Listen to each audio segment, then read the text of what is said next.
Turabahaye ikaze banywanyi bacu bakozi bacu mudukurikirana mu mpande zine z'isi. Ikaze muri ano makuru aho tugiye kubabwira amakuru ariko aravuga muri kano kanya. Ikaze mu makuru. Tugiye kubaha ikaze tubibutsa kugira sabone canke subscribe usanzwe ukoresha ururimi rw'icongereza. Amakuru yacu tugiye kuyahera mu Burusiya rero aho intambara iriko irahuza igihugu c'Uburusiya n'igihugu ca Ukraine imaze hafi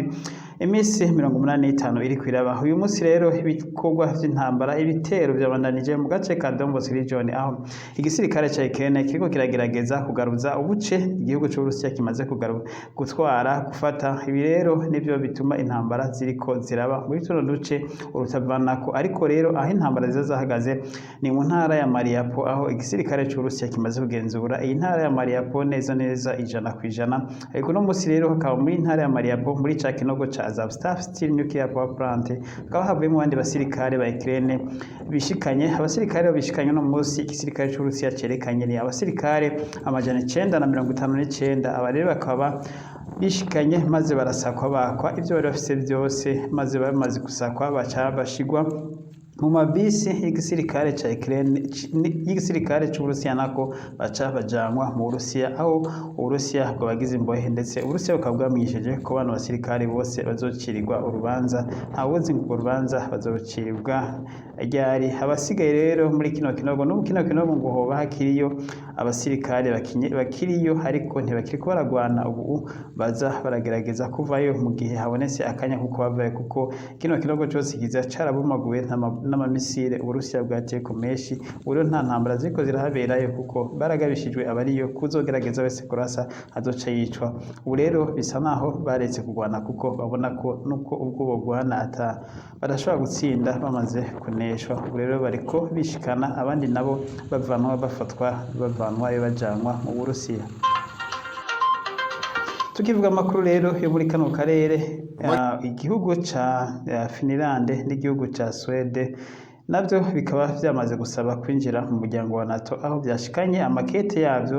ibihugu byose bibiri asaba kwinjira ko byinjira mu muryango wa NATO. Ibiro bino bihugu vya Sweden na Finland igihugu c'Uburusiya kikaba carabigabishije ko igihe cyose bizo kwinjira muri NATO bizobona ingaruka yavyo. Ntawuzi rero ivyo Uburusiya bugiye gukora, ariko Perezida Vladimir Putin ku munsi w'ejo heze yari yamenyesheje ko bino bihugu vyinjira muri NATO gusa ariko NATO ntizane kugira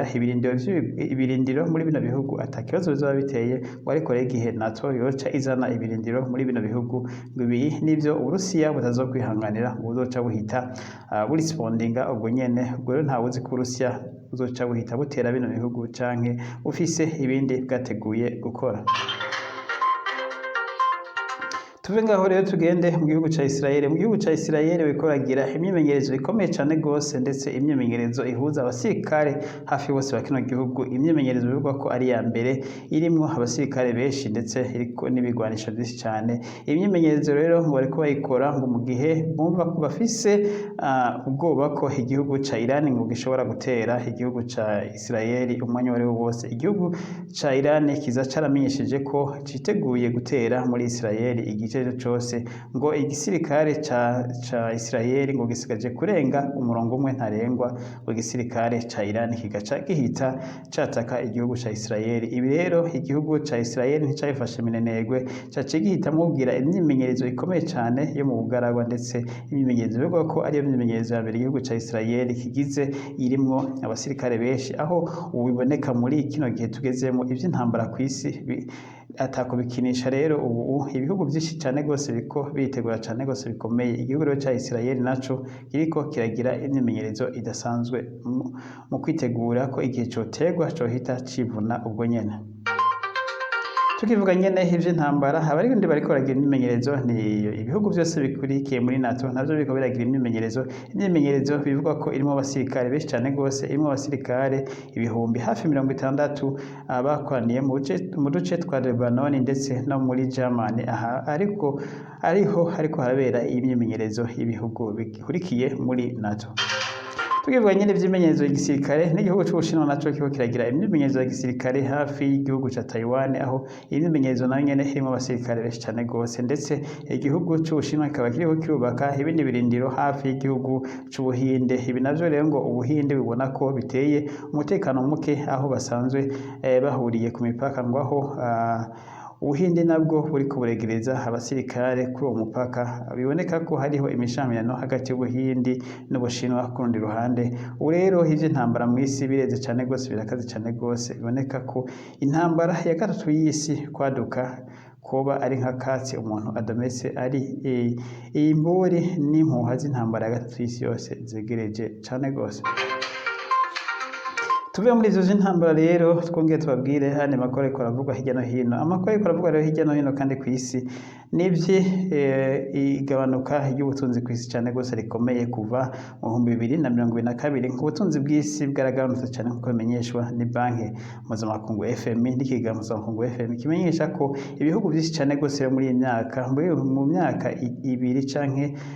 itatu iri imbere ko ibihugu vyinshi bishobora kuja mu bukene budasanzwe aho avuga ko ibihugu vyinshi cyane ibihugu bigabirijwe kuja mu bukene ni nk'igihugu ca Misiri ndetse n'igihugu muri Afrika igihugu ca Misiri n'igihugu ca Algeria ndetse n'igihugu ca Tunisie ku mugabane w'Uburayi naho hariho nk'ibihugu za Finland ndetse na za Croatia ndetse hakaba no ku mugabane wa Aziya hari ibihugu vyinshi cyane nka za Sri Lanka ndetse na za Pakistan ibi navyo byose bikaba bigabishwa ko bishobora kuja mu bukene budasanzwe aho n'igihugu nka Indonesia kiza carahagaritse kugurisha ibidandazwa vyabo hanze y'iki gihugu kubera naco kiri mu bihugu vyagabishijwe ko gishobora guterwa n'inzara mu gihe kitokwicongera hakiri kare. Turangiza no makuru rero muri Afrika amakuru ariko aravugwa na makuru avugwa muri Nigeria aho muri Nigeria ivyo kwica abantu ngo batutse umuhanuzi Muhammad vyakomeje none musi rero hari uwundi muntu yahatswe kwicwa yagirizwa ngo yatutse n'umu Muhammad ariko rero igipolisi kikabashanyarutse kiratabara ariko inzu y'uwo muntu ikaba yaturiwe ni mu burengero bwa Nigeria aho imaze imisi biba bino bintu ivyo kwica abantu ngo batutse intuma Muhammad ubu nawe rero ngo yari yanditse kuri social media hiyamiriza ivyari ivyakorewe umwigeme yishwe wo muri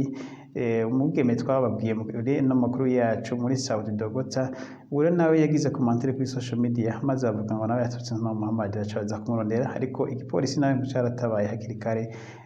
ntiyabashije gufatwa ariko ngo inzu yiwabo ikaba yaraturiwe n'aba bantu bari bashangashiwe n'ishavu bagiye kumwica. Muri Kenya naho amatora yimirije kuba ku itariki 9 z'ukwezi k'umunani imyamamazo ikaba yaratanguye imyamamazo rero irakomeye cyane gose aho hirya no hino ubu atakiniko kirakorwa mu gihugu ca Kenya aho bishushe cyane gose abiganwa babiri ngo tubabwira ni William Samuel Ruto ndetse no bitwa Raila Odinga aba umwe ayoboye ico bita Azimio la Umoja Raila Odinga ugiye William Samuel Ruto asanzwe kigasho mu gihugu arongoye ico bita Kenya Kwanza aba babiri rero nibo bariko barahiganwa bakaba ari umwe wese ariko aragerageza uburyo bwose bushoboka kugira ngo aronke amajwi menshi twagomba tubakurikiranira ibiriko biraba muri aya matora gushika igihe amatora azoba. Tugivuganye n'amakuru yo ku mugabane wa Afrika ibihugu bisanzwe vyimbura ibitoro muri Afrika uno munsi vyakoranye byose aho byavugiye byose hamwe vyagiye inama ko yo kongereza kwimbura ibitoro byinshi ndetse bakabikoresha muri Afrika ngo kuko Afrika niyo Rwanda ntikwiye kubandanya ishore ibitoro hanze ya Afrika ngo mu gihe abanyafrika nabo babikeneye aho kuza ngo rero baragura ibitoro hanze ya Afrika bino bihugu bisanzwe vyimbura ibitoro byo muri Afrika vyemeranije ko bagiye guha priorite ya mbere ibihugu vya Afrika ari byo bazoza barahibitoro kurusha kubigurisha hanze ya Afrika. Mwakoze rero twangije ano makuru abadukurikiranye mwese mugire ibihe byiza Imana ikomeze kubazigama.